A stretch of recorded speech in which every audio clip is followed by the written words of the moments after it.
So what could Trump's reluctance on Ukraine and NATO mean for a country that borders Ukraine?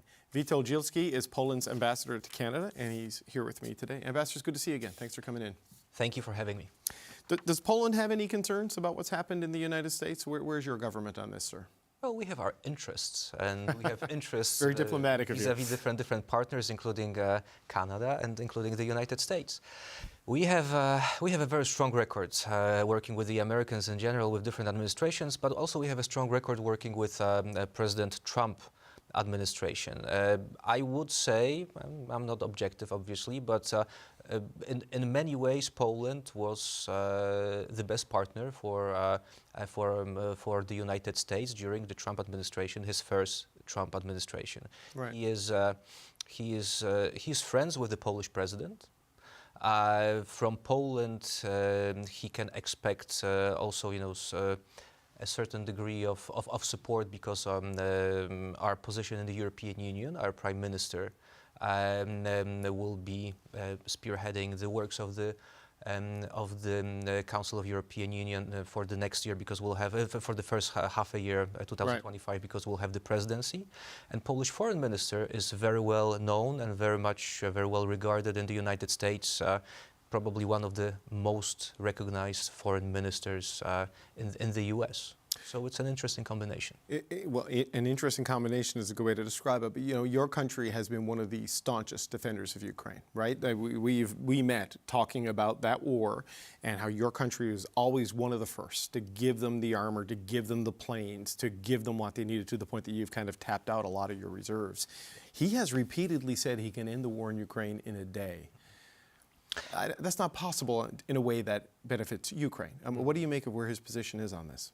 Well, everybody is rightly saying, I mean, most of the people are rightly saying that let's wait and see until he takes office, and let's wait and see who will be around him.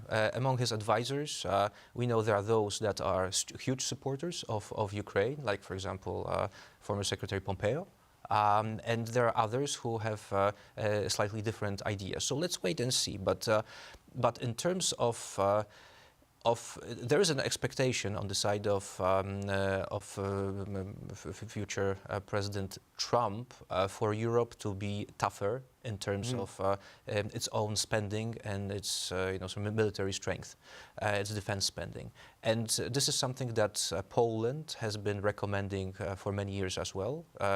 You know that this year we are at the level of 4.3. We'll be at the 4.7 GDP% spending next year. So we are getting close to 5%, and in that sense we are a NATO leader in this regard. So our position in conversations with the Americans is quite special, and we are also favoring a larger dedication of our European allies in terms of military spending, and our politicians, including our foreign minister, are saying this vividly.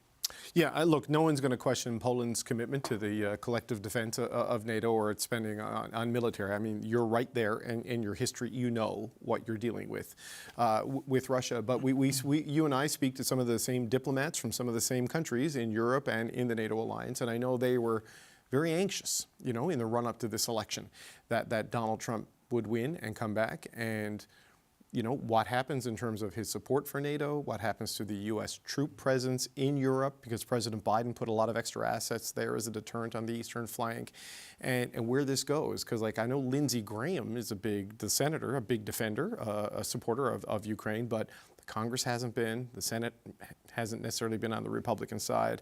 I mean, you've done a lot in Poland. Can Europe fill the gap if the U.S. pulls back in a big way? I'm not certain whether we want Europe entirely to fill the gap, because we want Europe to be the stronger element within the NATO structure.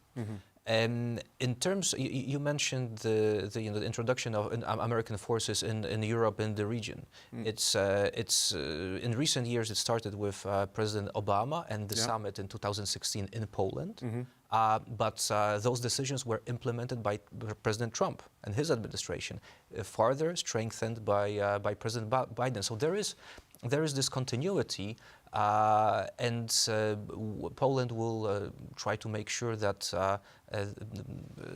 that continuity or elements of that continuity remain. Right, and look, and Canada obviously needs to do more. I mean, Canada is still a fair bit below the 2% target, but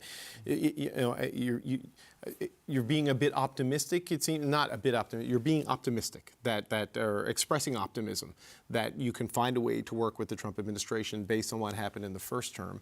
But so many of the key players there are gone, and really have repudiated the former president. So, do you know yet? Do you have I guess we don't know yet until he starts to fill out his cabinet, fill out his national security advisor ranks, and these sorts of things. I mean, that's the challenge, right?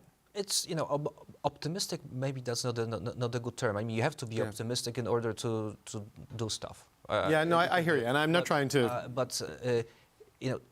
President Trump, when we listen to him speak, he is about strength and building United States in that manner.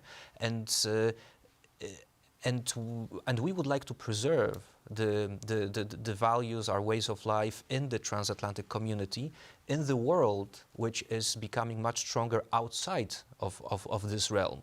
So my understanding is that a conversation with President Trump on preserving the strength of United States, together with the strength of the alliance, by extending the instruments, meaning the military spending, for example, is in the interest of President Trump. So, and this is I'm quite certain, I cannot speak for Polish politicians, but I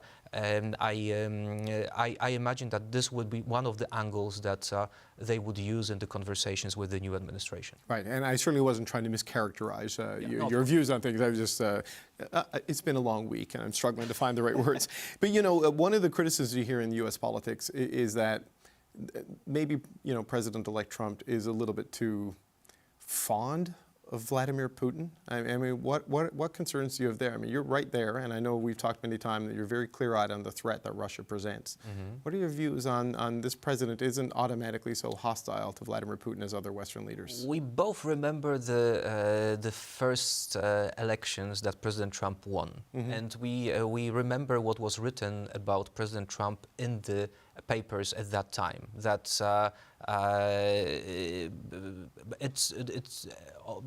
those things were proven wrong. He was the person who sent javelins to Ukraine. He was the person that introduced the first sanctions on Nord Stream 2, this pipeline that weaponized Russian energy vis-a-vis Europe. And he was the person that implemented the decisions of the Warsaw NATO summit and brought in troops into our region. Right. So I would be cautious in building this picture of weak President Trump versus a strong President Putin. Oh no, I'm not trying to paint that picture, because I would not accuse any U.S. president of ever being weak. But he has made ending the overseas wars, right, a core part of his pitch to the U.S. voters in both Israel, and the many conflicts happening in that part of the world, and in Ukraine. And a lot of people worry that is a sign that he may press President Zelensky to try to negotiate some sort of a peace treaty on terms that Ukraine may not find acceptable. So I just wonder, as a final point, I mean, how do you interpret his words when he says those things? Poland will support Ukraine the way we have so far, and we will support Ukraine.